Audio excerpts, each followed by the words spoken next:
there him tell Cliff Hughes that he know what it's going to take to win the next election. He said know what it's going to take to win the next election. But comrades, I have this to tell you, that the money when we use, because most people tell me that they don't get more than $2,000.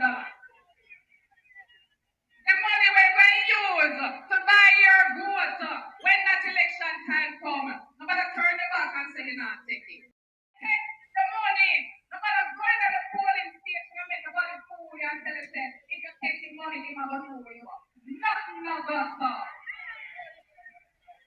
nothing of us, comrade. I fool him and try to fool you. But this time, you're going to take the money and you're going to put it inside it. Now, I can tell you that I don't have an opponent against me. Mrs. Vaz, MP Vaz don't have an opponent. Nobody can deny the facts. They are there. On top of which, when you compare Andrew Honis and the Labour Party to the PNP, there's no comparison. Hello, I'm Dudley Thompson, and welcome again to WDT Media TV, our update here on the political scene in Jamaica. Earlier, in our earlier update, we gave you a feature where MP from Western Portland, that's Daryl Vaz, was warning Jamaicans to be wary of poor-hungry politicians. But now, his PNP opponent, Doreen Campbell, is calling Daryl Vaz a corporate bagger.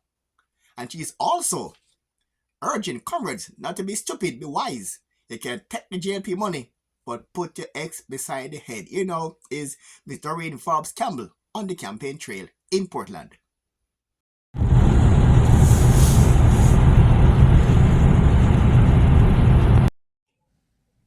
My heart hurting.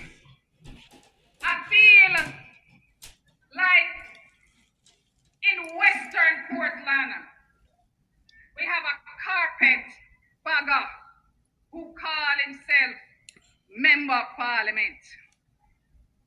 We have a carpet bagger who call himself Member of Parliament, representing the people here, but most importantly, exploiting the name of Western Portland, of himself and his family.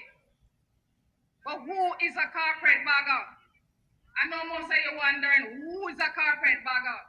Well, let me give you the name, the definition straight out of the dictionary. A carpet bagger is an outsider who pretends to be an insider. A carpet bagger is a person who tries to take advantage of a group by joining the group only for his personal benefit.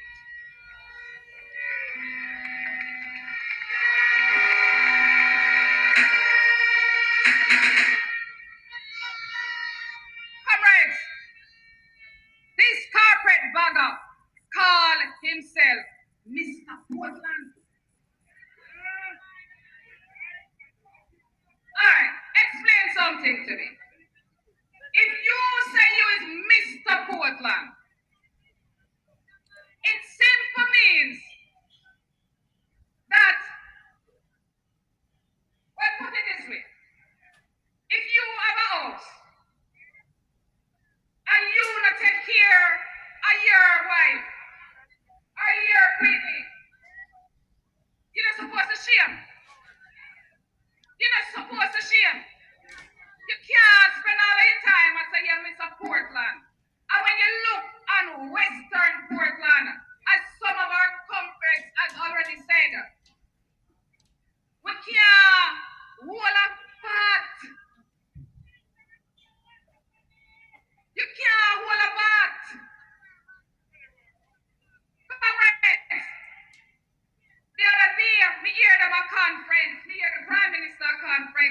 through the country and him a name what plans him have for all the parishes.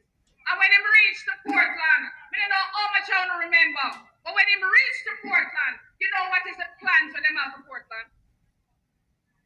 Them want build a bypass to Port Antonio. And that's the plan for Portland. Now we want water.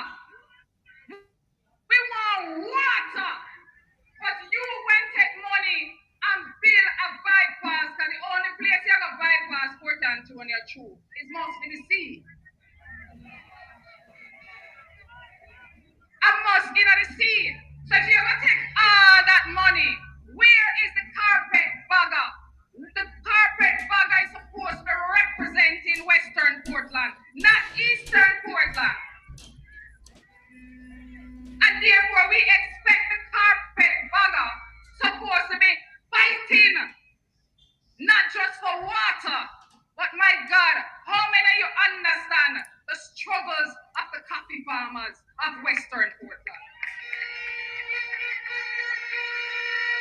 Comrades, when I tell us my heart hurts, think about this. And I'm talking to Jamaica. Because anytime I leave West Portland and I go anywhere in Jamaica, I listen to them. They say the carpet bagger is doing a very good job as a member of parliament. But this carpet bagger, the only time he realized that the roads are bad, going to Bangaridge or Cascade, or even if he try, the only time he realized that the Belvedere Road is bad, is if you see a red helicopter fly around the place. Because if not drive again, you know. I fly, in fly. Correct. We have communities like Belvedere that is now abandoned. Correct, leader. We have communities where the houses are abandoned simply because there is no road to the community. We have coffee farms and farms that are abandoned simply because there is no road. And the carpet bagger is enjoying a lifestyle that is no reflection of the promise that they made about prosperity for the people. Comrade, I hear him the other day say it will be a travesty if the People's National Party was to win the next election.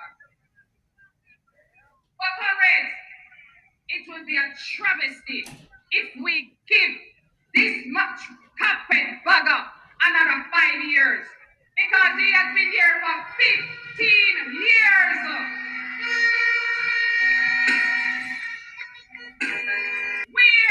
Hold on a little bit. Well, I remember when he was just coming to West Portland, the whole of promises when they make. The man promised employment in a hotel. The man promised him going to redevelop the aerodrome. Him going to redevelop Buck Beer. The man promised him even go as far as the White River, because I don't forget. The man go as far as in White River, all going to build all river training to protect the houses in White River. I'm still here 15 years later, and guess what we don't have? We don't have a market.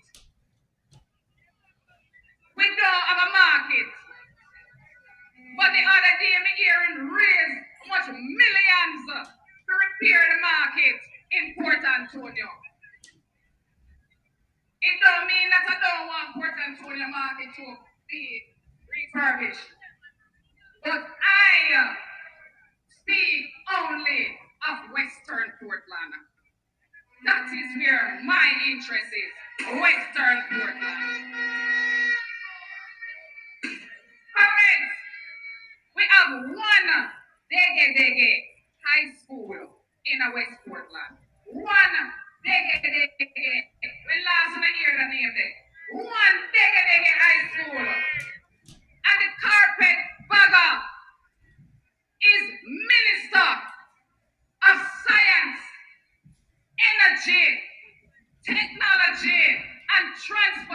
election, the man is a super minister.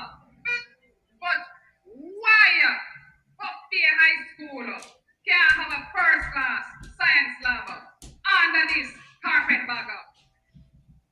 Why the kids them at Buffy High School have to be enduring the heat of the classroom when this carpetbagger could have simply put some industrial fans in the classroom to keep the teachers and the students cool. But I want to tell you something. Him got a graduation there, and he promised them a smart. Him decide say him going to give them a smart device when they can use with teaching. No, them away from it about the high school. No, them away from it.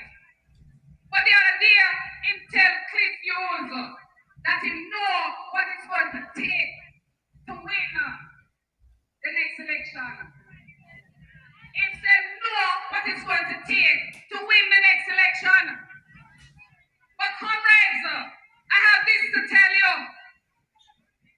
That the money when we use, most people tell me that they don't get more than $2,000. The money when we use to buy your vote when that election time comes, I'm going to turn your back and say you're not taking it. I want take it. I want you take it because this time around, when you take the money, I'm going to go into the polling station and make nobody fool you and tell you that if you take the money, you're going to fool you. Nothing of us, sir. Nothing of us, comrade. I fool him and try to fool you. But this time, you're going to take the money and you're going to put it inside it. That was Doreen Campbell of the PNP speaking on the campaign trail recently in Portland. Also on the campaign trail, JLP Bobby Montague was speaking recently at the JLP's annual conference where he highlighted the JLP's past achievements and also plans in the pipeline. Here now is Albert Montague. Kingston, started Portmore, built Harmony Park in Montego Bay, a new town centre is being built in Morant Bay, built the Ian Fleming International Airport. We have laid the foundation for prosperity. We started the Student Loan Bureau, Hard Trust, the Hope Program. We had the first female elected representative in Jamaica, the first woman chairman of a party, the first female minister of government. The JLP started equal pay for women in the civil service. Jamaica Festival, the 100 Village Program. We established national honors, invested in sports, established fish sanctuaries, and we established the boundaries of the cockpit country. We have recruited more police and soldiers, built and repaired more police stations, bought more equipment, 3 ships to patrol our borders, established the Jamaica Eye and the Cyber Division. The JLP laid the foundation for building this nation. We appointed the first Jamaican police inspector. We appointed the first Jamaican as a commissioner and chief of staff and the first Jamaican governor general. The first Jamaican matron in a hospital, built the first low-income housing scheme in Marvally, built the Children's Hospital, the Cornwall Regional Hospital, the Sablamar Hospital, and the Maypen Hospital. We have guided this nation through COVID, introduced television, then color television. We built 126 primary schools, 60 secondary schools, upgraded cars to UTEC, upgraded teachers' colleges, the University College of the West Indies to the University of the West Indies, the Jamaica School of Agriculture to CASE. We have laid the foundation for prosperity in this nation. But your party has not only done great things in the past. Look at what we are doing now. We're going to build a new town centre in Portland, a bypass of Port Antonio, and a new highway coming into Port Antonio from the east.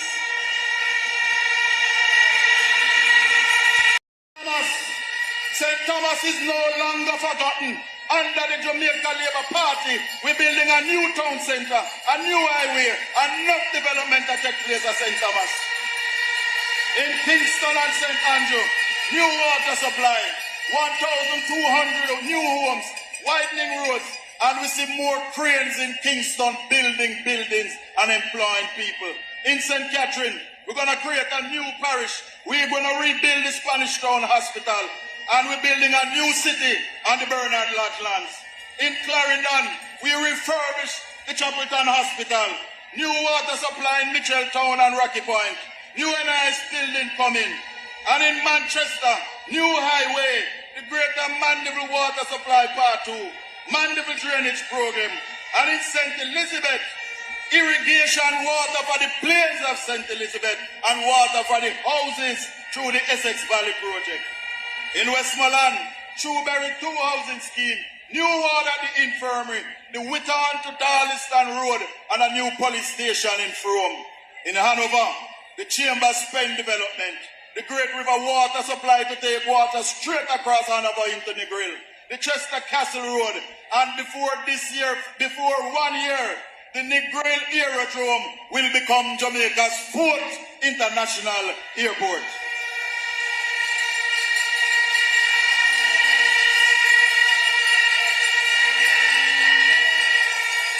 We're building the bypass for Long Hill, Harmony Park, Ring Road in Mobile, Nub House and Hotel in St. James, in Trelawney, the Samuel Prospect Water Supply, a new ward at the Falmouth Hospital, refurbish that hospital, and a new fire station is coming for Ultra Spring in South Trelawney. In St. Anne, a new highway, the Savannah Housing Scheme, and we're going to be upgrading the Otrius Market. And if you note this conference, I never called St. Mary. Because in July 2020, the Prime Minister came to St. Mary, went to Tree Hills and Lighthouse Road and Dayl, and he asked us in St. Mary to be patient because the people of St. Mary love their Prime Minister. They believe in their Prime Minister and they were patient. But the Prime Minister, our party leader, has now said it is St. Mary's time to shine. So he has approved $1.4 billion to sort out the industry pen housing scheme in Tree Hills. New flights coming to Boscobel Airport starting February. A new housing scheme in Galena.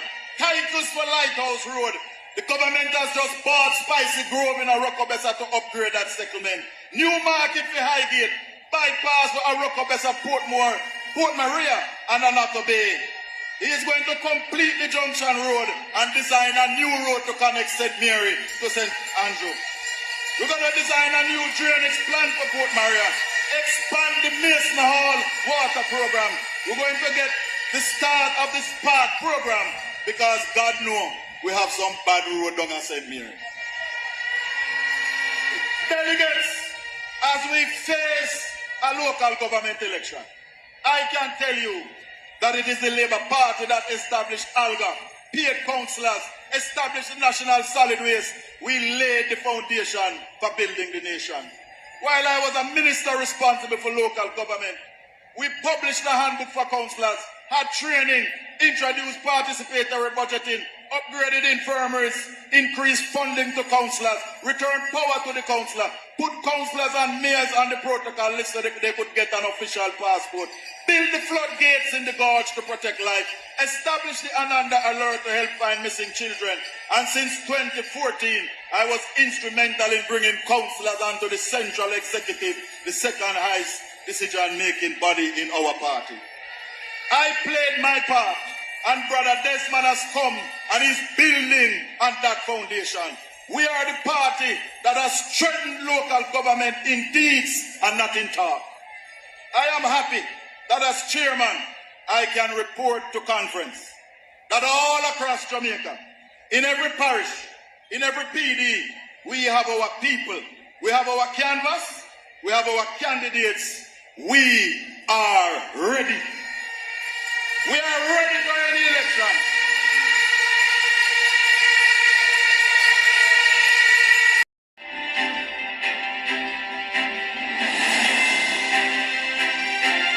And now on the sporting scene, the Jamaica Football Federation is saying that they have paid all these outstanding sums out to the players, but some players are saying that they're still not being paid.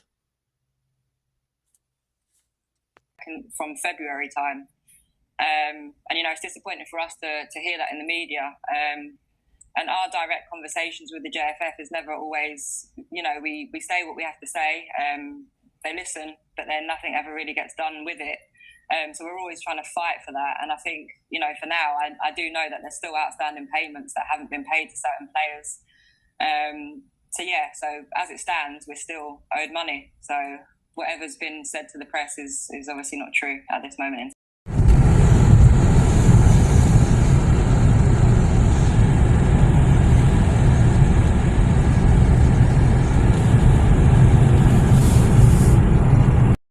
It's like we said, it's been disappointing, but maybe it's not as unexpected as we probably thought. Obviously, we've said that it's been a negative standpoint since we've been back from the World Cup. So for me, it's kind of not surprising. Obviously Bunny should be up there, and probably maybe some other players in the team as well. So it's disappointing, but at the same time, all we can do is just keep turning up week in, week out for our teams here at the moment and keep performing and keep doing our best we can. And like I said, it's just been a negative standpoint since we've been back from the World Cup. So it's obviously disappointing, but it's obviously not surprising either. I think, like Becky said, the situation is the situation. Of course, I'm disappointed, but that don't define me as a player, and that don't define who I am. I think at the end of the day, I have to just keep my head down, keep working hard, keep pushing, and keep performing and giving my 100% for both club and country, because that's what I can control at the moment. We have come to the end of today's program. I'm Dudley Thompson, and again, please like, share, and subscribe, and hit that notification bell. And as usual, thanks for watching.